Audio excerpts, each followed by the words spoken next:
Nós somos o povo de Deus, um povo que vai caminhando, caminhando, caminhando na estrada escura deste mundo. Somos a luz que vai iluminando, iluminando, iluminando. Olá, queridos irmãos e irmãs. Nós queremos falar na aula de hoje sobre a liturgia do Império Romano. Vimos na aula anterior que a liturgia dos mártires, ou seja, essa época marcada pelo martírio, pelo sangue daqueles que deram a vida pela fé, em nome da igreja, hoje é lembrado através da veneração que nós temos por essas pessoas que deram testemunho da fé. E nessa liturgia do Império, nós sabemos que, com o Edito de Milão, otorgado por Constantino, imperador romano, em 313 depois de Cristo, dá liberdade ao culto a todos do Império Romano. Mas com o imperador Teodósio, nós temos o Edito de Tessalônica, que torna o cristianismo religião oficial do Império. E nós vamos ver na aula de hoje, então, como é que se dá essa relação entre a igreja e o Estado que agora vivem unidos, né? Qual foram os ganhos e as percas para a igreja quando ela fez essa união, né? Que foi não por ordem da igreja, não foi porque a igreja quis, mas foi pela história. Nós temos essa união e isso trouxe marcas para a liturgia, é isso que nós vamos ver na aula de hoje. Para entender um pouco mais dessa época, vamos ver um pouco da história marcada entre o século IV depois de Cristo e o século VII, até o século VII. Nesse tempo, a igreja então ela se torna religião oficial do Império, primeiro com a liberdade lá de Constantino, depois com Teodósio que torna oficial, e aí a igreja se expande e evangeliza, e toma para si os pagãos, né, evangelizando eles, transformando tudo aquilo que era pagão num sentido agora novamente cristão, assim como já fazia com o judaísmo, né, de tomar o judaísmo e dar nova visão a partir de Jesus Cristo. Assim acontece com os povos pagãos. Então as comunidades eclesiais começam a se inflar de gente, porque há muitos adeptos, né? E a igreja, então, sai dessa casa de oração, né, da Domus Ecclesia, da igreja doméstica, e vai para grandes basílicas. E os ministros, os bispos, os padres, os diáconos são elevados aos mais altos cargos do império, porque Cristo é tido como o grande imperador e a igreja é tida então como o seu reinado, e então os bispos deveriam estar à altura deste reinado de Cristo. E então ele começa a até mesmo se aparamentar, se vestir com vestes reais, com vestes não do rei, obviamente, né? Não do imperador, mas como a nobreza. E ali toma todo o contexto da igreja. A igreja começa a tomar o grande nível da vida das pessoas. Se antes ela era a liberdade das pessoas que podiam bater no peito e até mesmo sangrar até a morte em nome de Jesus Cristo, agora as pessoas eram quase que obrigadas a servir essa religião, porque ela era a religião do império, né? E aqui está os ganhos e percas da igreja, né? Sobretudo porque a igreja, ao unir-se ao Estado, na verdade o Estado tornando ela religião oficial, né? Coisa que o cristianismo nunca almejou, mas que o império assim o fez. E o império então se achou na dignidade de interferir nas decisões e na vida religiosa, na vida cristã. E aí que começa os ganhos e as percas da igreja e do Estado. Uma coisa a se acrescentar é que na época agora do império, cria-se uma nova instituição, uma instituição hoje muito bem reconhecida e aplaudida por nós cristãos, que é o monaquismo, né? Que é a vida nos mosteiros. Se antes nós tínhamos os mártires que derramavam seu sangue em nome de Jesus Cristo, não se via agora mais em martírio. E como é que nós íamos nos martirizar? Né? Como é que nós íamos educar a nossa carne? Como é que nós íamos viver dissociado deste mundo?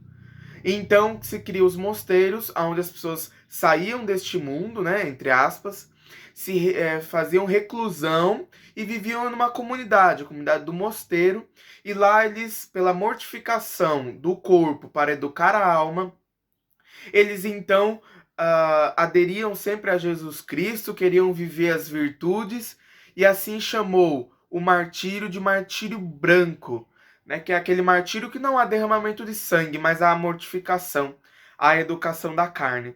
Então aqui nasce também os grandes mosteiros.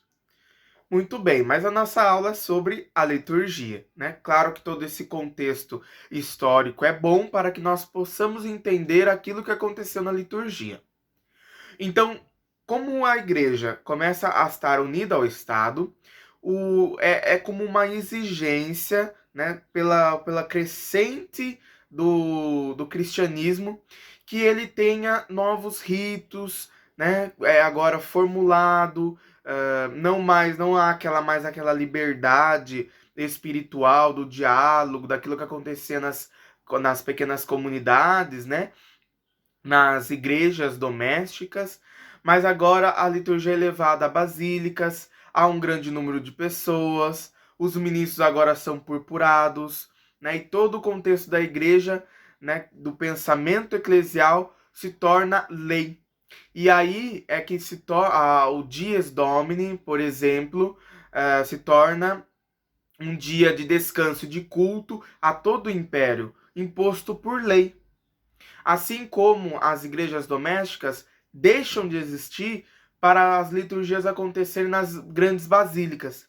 Basílicas essas que não são como nós conhecemos hoje, né? Tem a sua história ligada a essas basílicas antigas, mas essas basílicas antigas, na verdade, eram templos pagãos que foram cristianizados e agora eram usados para se fazer a liturgia e as reuniões da igreja cristã. E os templos tinham a disposição das grandes construções romanas, né? Então, os tribunais, né? Os tribunais romanos, né? Do povo, voltado a um centro, né? Que nós chamamos hoje de presbitério, né? E ali o ministro era purpurado, né? Assim como os juízes, como os senadores, como os nobres. E um aspecto interessante é que na época, como pegada dos cultos pagãos, o ministro era voltado ao Oriente, né? Como o lugar que o sol nasce, as construções das igrejas novas que iam sendo construídas eram voltadas ao sol, né? Porque Jesus Cristo é quem nos dá a vida, quem é a luz, né? Que nos ilumina, que nos guia, assim como nós fazemos essa relação com o sol. Tornada a religião do Estado, a igreja passa a tomar datas próprias pagãs e do império e do calendário romano e cristianiza eles. Como, por exemplo, eu cito dois, né, que é o Natal, que antes era o nascimento do Sol Invictus, né, do Deus Sol, e agora, para nós, 25 de dezembro é o dia do nascimento de nosso Senhor Jesus Cristo, o Sol da Justiça. Veja que nós cristianizamos uma festa pagã, né, do Deus Sol, que ressignificamos a partir de Jesus Cristo.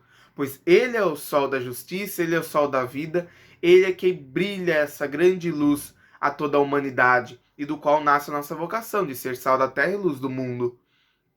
Mas também 22 de fevereiro, festa da Cátedra de São Pedro, que antes era uma festa que lembrava os antepassados romanos, né, sobretudo os grandes imperadores. Agora, com a igreja, o grande imperador, que é o a ponte entre Deus e o homem, né, aqui na Terra, como líder da igreja, como guia espiritual, o Santo Padre, o Papa. E quem foi o primeiro Papa? São Pedro.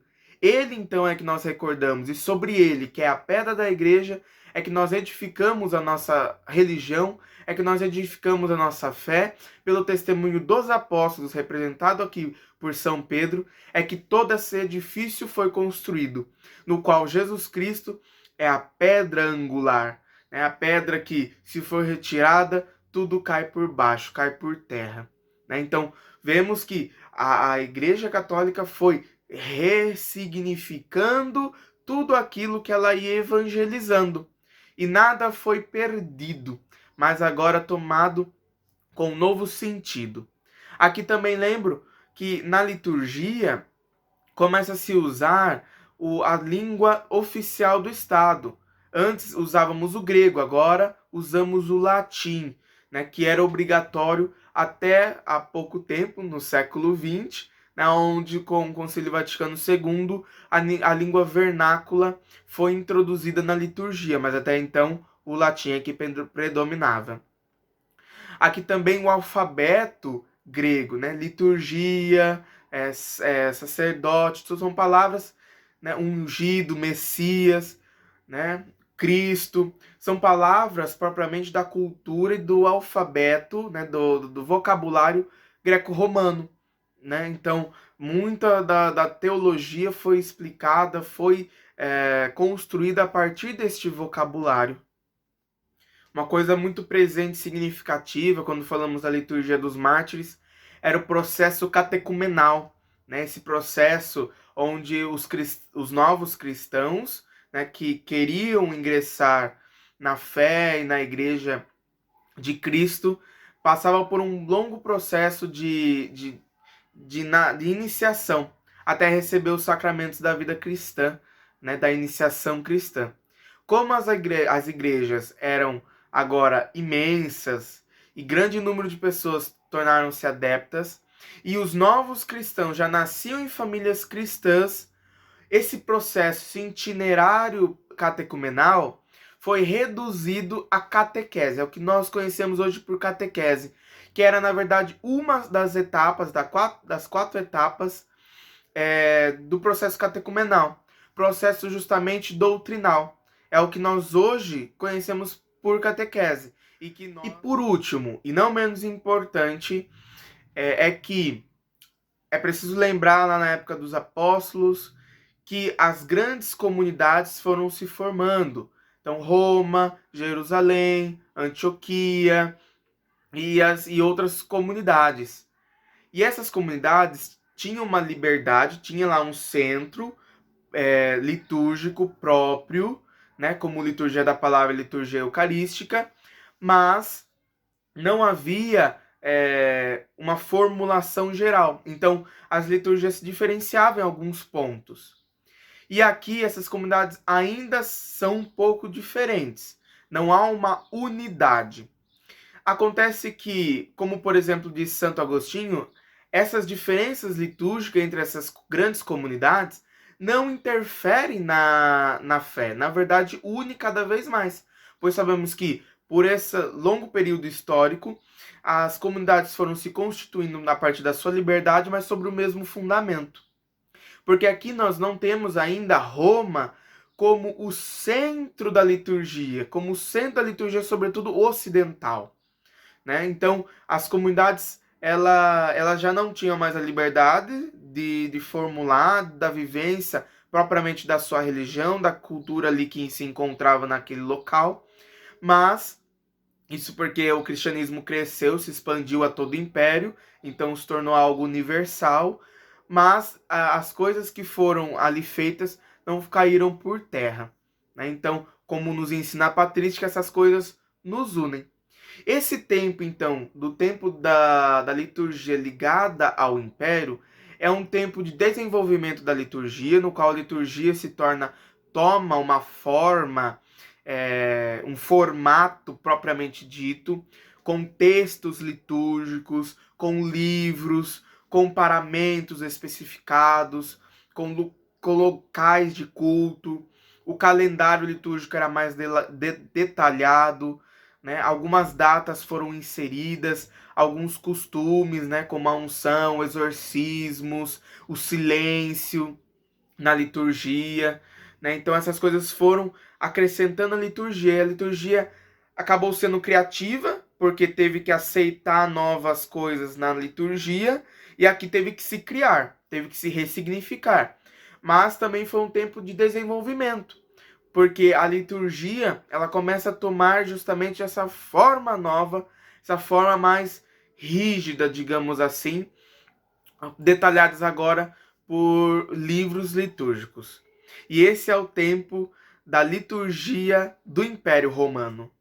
Com grande alegria